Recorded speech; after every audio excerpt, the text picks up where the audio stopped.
na ile habari ya mwanzo, lakini saa hii adui anaingia humo. Haonyeshi direction ya kwamba zamani walikuwa wanaonyesha unapiga makombora wako kule, wanaanza kuonyesha vita, lakini kwa sasa wanaona kwamba hali hii tukisema tupigane vita kwa huko watatutambua, lazima tuingie humo, tukutane nao humo, tukawamalize kimya.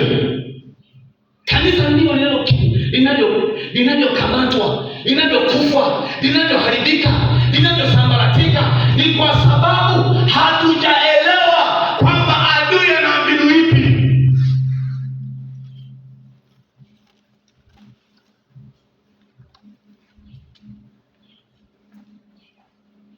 Mstari wa 12 mpaka 15.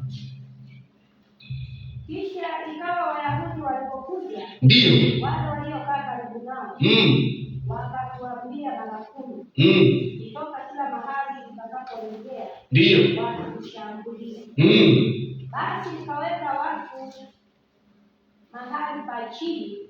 Basi nikaweka watu mahali pa chini, pa nafasi iliyokuwa nyuma ya ukuta, mahali palipokuwa wazi, ndio, na mahali ambapo palikuwa wazi, ndio kadiri ya jamaa zao, maana kadiri ya ndugu zao walivyokuwa, kila kabila au kila jamaa zao walikuwa wanasimama sehemu yao, kila mtu anasimama sehemu yao ili kuulinda ukuta.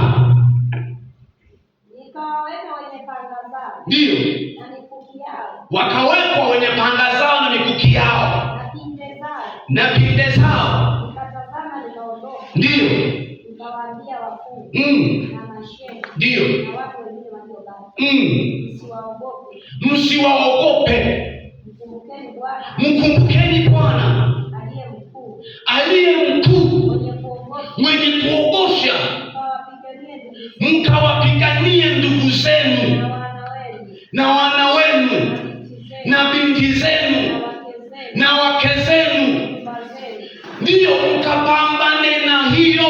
Bwana hiyo, kila anasimama kwa niaba ya familia yake, anasimama kwa niaba ya mume wake, anasimama niaba ya mke wake, anasimama niaba ya watoto wake.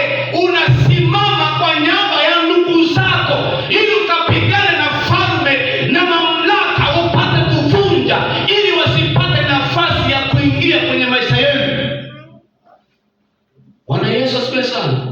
Bwana Yesu asifiwe sana. Kuna malango yaliyobomolewa, kuna madhabahu zilizobomolewa. Kwa hiyo Mungu anawakumbusha taifa la Israeli. Nehemia akapata kibali, hata kama wengine wakaanza kuwadhoofisha, wakaanza kusema ya kwamba huyu naye amejichukulia tu, hana ruhusa lolote, anatamani kuwa mfalme. Wanaanza maneno ili asikie mfalme, kumbe wewe unataka kuwa mfalme.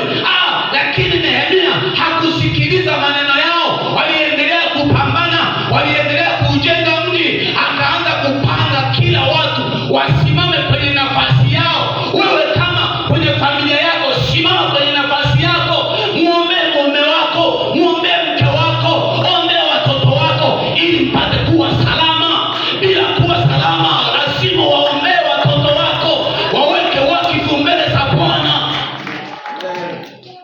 Mwelewe nitasema nini? Jamani, kanisa